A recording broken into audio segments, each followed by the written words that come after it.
पेट का पोषण करते हैं और हमारे ऊपर शोषण करते हैं। वो अपने पेट का पोषण करते हैं और हमारे ऊपर शोषण करते हैं। हमारे पैसे से वो जेब भरते हैं, उसी पैसे से हम पर शोषण करते हैं। हमारा ही पैसा और मैं ही गुलाम। कि नाग देवता होता है, नाग पर पृथ्वी टिकी हुई है और विज्ञान कहता है कि ये ध्रुव पर टिका हुआ है। विज्ञान कहता है कि ये पृथ्वी घूमती है, लोग कहते हैं सूर्य घूमता है। तो इसमें क्या है कि लोग कहते हैं जो नाग पर पृथ्वी है, तो नाग को लोग देवता मानते हैं। तो जब नाग आता है, सम्मुख जब आता है सांप, उसको लोग मारते देना चाहिए, उसको लोग दूध लावा देना चाहिए। कबीर साहब कहते हैं कि वेद पुराण असत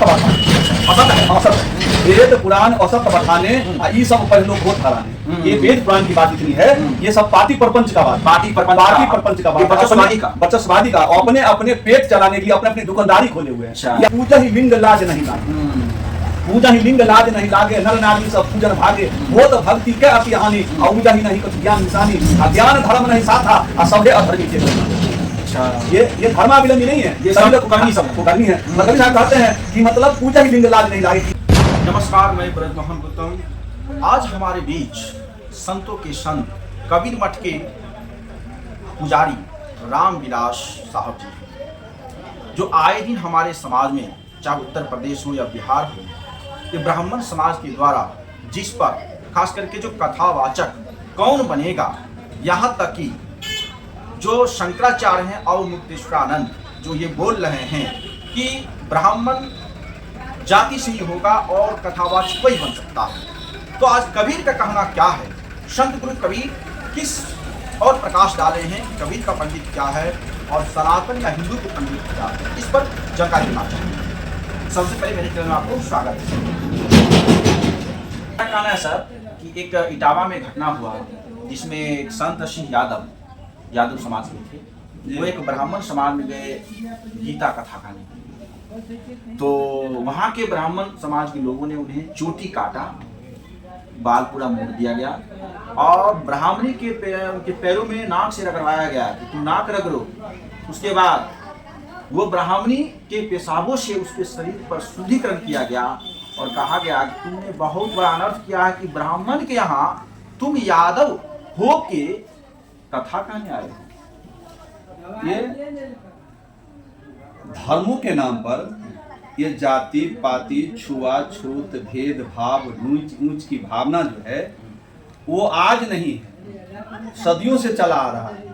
लेकिन जो सदियों से आ रहा है उसी के कारण हमारा देश गुलामी की जंजीर में, हमारा देश इसी के कारण इस मुगलों के शासन में, क्रूर शासन में मतलब पेराया है। और उसी के फेरा में आज ब्राह्मणों के चंगुल में आकर के ये लोग जो आप जिसको पंडित कहते हैं, जिसको ब्राह्मण समाज कहते हैं, वो हमारे मुल्क के नहीं हैं, वो विदेशी हैं और हम पर आकर के शासन करते हैं, हम पर आकर शासन बात कर रहे हैं आप। हाँ, वो विदेशी हैं, वो हमारे मुल्क के नहीं हैं। वो हम जिस मुल्क जो अभी उनका मूल बताया जाता है, जो उनका जो है वो हमारे मुल्क का नहीं है। वो लोग हमारे पर बलात् लाते हैं। हम लोग आदिवासी आदि से हम लोग हैं और वो लोग आर्य हैं। वो हम लोगों को कहते हैं अनार्य हैं, आर्य वो लोग आर्य हैं, हम लोग अनार्य नहीं, हम लोग आदिवासी हैं। हम लोग यहाँ के सदियों से हैं और वो लोग आज करके आया है, नया करके आया है। वो लोग सभी नफरतवादी रखते हैं। हाँ, इसीलिए वो लोग विदेशी लोग हैं। उनको अगर कहा जाए तो जैसे आप वो जिस पौधा को कलम लगाते हैं उस तरह का नस्ल का वो लोग हैं। कबीर साहब कह रहे हैं कि पोथी पढ़ पढ़ जगमुआ, पंडित भया न कोई, 2.5 अक्षर प्रेम का जो पढ़े सो पंडित हो। क्या इस नजर से देखते हैं कि कबीर का पंडित क्या है और जो तथा कथित रूप से कहे जाने वाले हिंदू या सनातन के पंडित कौन है? देखिए, पांडित का अर्थ होता है जिसे पांडित्य प्राप्त हो, जिसे पांडित्य प्राप्त हो उसे पंडित कहा जा सकता है, पंडित कहा जा सकता है। तो पंडित जो होते हैं वो कबीर साहब में पंडित नहीं होता है। वो कबीर साहब में गुरु के द्वारा जो संचालित होता है धर्म, वो केवल कर्मों के आधार पर होता है। मतलब मंत्रों के आधार से, मतलब देवता को बुला लेना, उनको फूल पुष्प चढ़ा देना, उनको मतलब जो मर गए हमारे। कबीर कह रहे हैं कि बहुत सारे पोथी पढ़ते पढ़ते संसार से चला गया लेकिन असली पंडित नहीं बना। लेकिन जो 2.5 अक्षर प्रेम का जो पढ़ा और जो समझा और अमल में लाया, असली पंडित वही है। तो सनातन के पंडित क्या है? जो जाति वाद करने वाले, ये तो पंडित है ही नहीं। अभी जो देखते हैं आप, जितने कथाकार और पंडित देखते हैं, ये तो मूल तरह से अपने पेट का पोषण करते हैं। बड़ी बात और करें इसमें, पेट का पोषण करते हैं और हमारे ऊपर शोषण करते हैं। वो अपने पेट का पोषण करते हैं और हमारे ऊपर शोषण करते हैं। हमारे पैसे से वो जेब भरते हैं, जेब भरते हैं, उसी पैसे से हम पर शोषण करते हैं। हमारा ही पैसा और मैं ही गुलाम। ये क्या है कि ये हमारा बाल बच्चा नहीं समझता है। हमारा तो सभी लोग सोए हुए थे, बहुत लोग, और बाबा साहब बैठे हुए थे।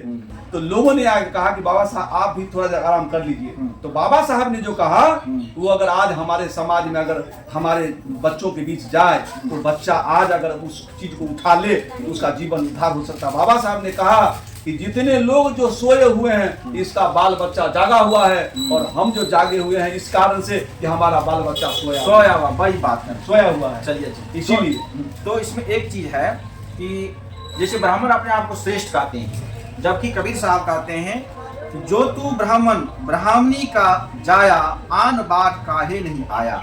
कबीर साहब कहना चाहते हैं कि जो तू ब्राह्मण ब्राह्मणी के काया, तो आर रास्ते क्यों नहीं आया। मतलब क्योंकि लोग कहते हैं कि ब्राह्मण का जन्म मस्तिष्क से हुआ है, क्षत्रियों का जन्म भुजा से यानी हाथ से हुआ है, और वैश्य का जन्म पेट से होता है, और शूद्र का जन्म पैर से होता है। तो न तो पैर में कहीं मतलब ग्रंथियां हैं, मतलब भग है, और न कहीं जो है ये मतलब गर्भाशय है, न गर्भाशय पेट में है, न हाथ में है, न माथा में है। सबका गर्भाशय एक ही तरह बना है।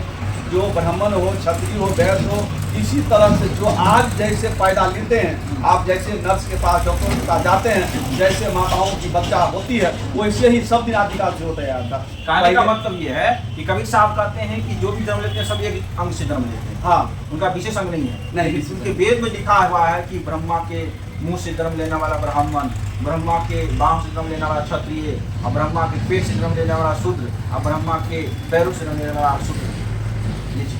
ये सारी बात जो ग्रंथ में लिखी हुई है, कबीर साहब कहते हैं कि वेद पुराण असत वेद पुराण असत बठाने, ये सब पढ़ लो घोट धाराने। ये वेद पुराण की बात इतनी है, ये सब पार्टी प्रपंच का बात, पार्टी प्रपंच का बात, वर्चस्ववादी का अपने अपने पेट चलाने के लिए अपने अपनी दुकानदारी खोले हुए हैं।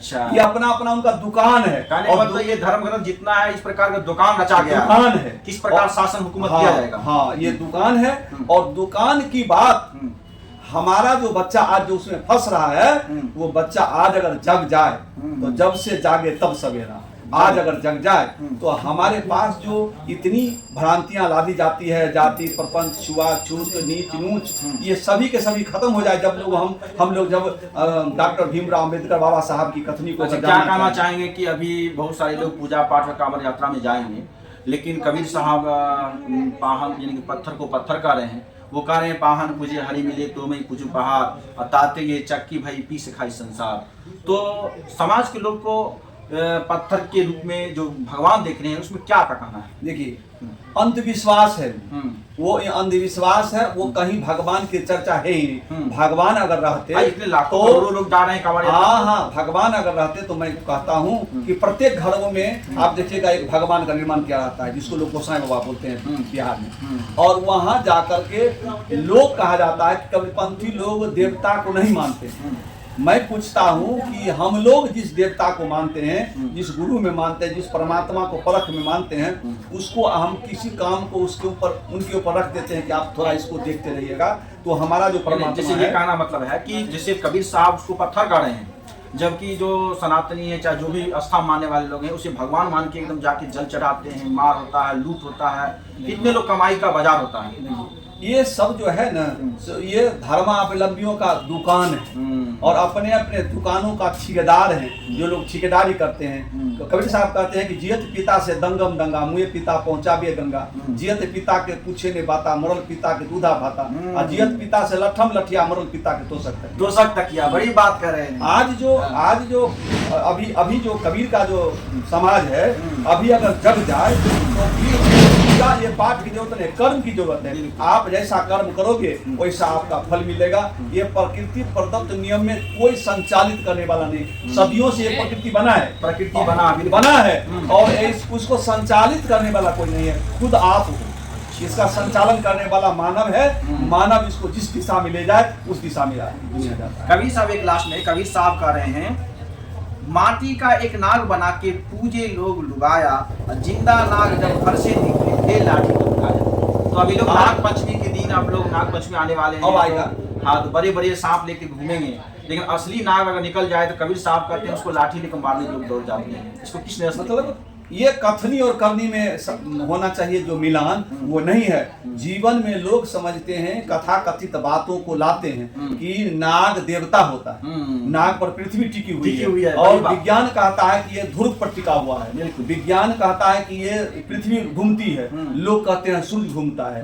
तो इसमें क्या है कि लोग कहते हैं जो नाग पर पृथ्वी है तो नाग को लोग देवता मानते हैं। तो जब नाग आता है, सम्मुख जब आता है सांप, उसको लोग मारते क्यों है? पूजना चाहिए उसको, लोग दूध लावा देना चाहिए ना, लेकिन नहीं, लोग नाग बना। अगर लोग नाग गला में कामर में लगा के लोग चलते हैं, वो बाम मार्गी लोग हैं। वो आप जो देखते हैं भोला बाबा को पुजारी लोग बनते हैं, वो असली पुजारी नहीं है, वो बाम मार्गी हैं। बाम मार्गी लोग मतलब 5 चीज से बना है। मो अक्षर से, मतलब मौ से मदिरा, मौ से मांस, मौ से मैथुन, मो अक्षर से जो 5 चीज बना है उसको लोग बाम मार्गी कहते हैं। तो बाम मार्गी लोग तारी, शराब, मांस, मछली, वेश्या, कुकर्मी करते हैं। वही लोग जा करके पूजते हैं। कबीर साहब कहे कि पूजा ही लिंग लाज नहीं लागे। मतलब कभी आप जो भोला बाबा कहते हैं, हाँ, उसमें लिंग है, ये है तो। और इतना ही नहीं है, उसमें भग में लिंग समाया हुआ। इतना पतितपन है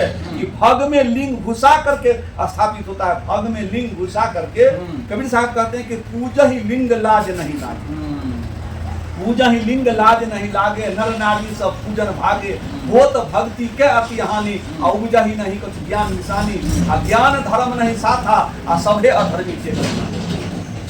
ये धर्मावलंबी नहीं है, ये सभी लोग कुकर्मी है। कबीर साहब कहते हैं कि मतलब पूजा ही लिंग लाज नहीं लागे। वो तो कबीर साहब कह रहे हैं कि जितने भी आप इस ईश्वर को खोज रहे हो वो सब कहते हैं सब ईश्वर अपने दिल में रहते हैं, भीतर रहते हैं। मोह को कहा तू खोजे ढूंढे बंदे, मैं तो तेरे पास में, ना मैं देवर, ना मैं मस्जिद, ना काबे कैलाश में, खोजी हो तो मिल ही तुरंत ही पल भर की तलाश में। कहा था कबीर सुनो भाई साधु सब सांसों की सांस में। क्या सही है ना? हाँ। तो कबीर साहब का जो कहने का मतलब यह है कि आज का समाज किस ओर जा रहा है। आज धर्म के बाजार में उस मंदिर के मठ के पुजारी कौन है और ब्राह्मण कौन बनेगा, कबीर के अनुसार पंडित कौन है, कबीर के अनुसार सही मानव कौन है। आपने सुना, हमारे साथ संत गुरु कबीर साहब के मानने वाले आदर्श रामविलास साहब जी थे। आपका क्या कहना है? लाइक कमेंट शेयर कीजिए। मैं ब्रजमोहन गौतम, धन्यवाद।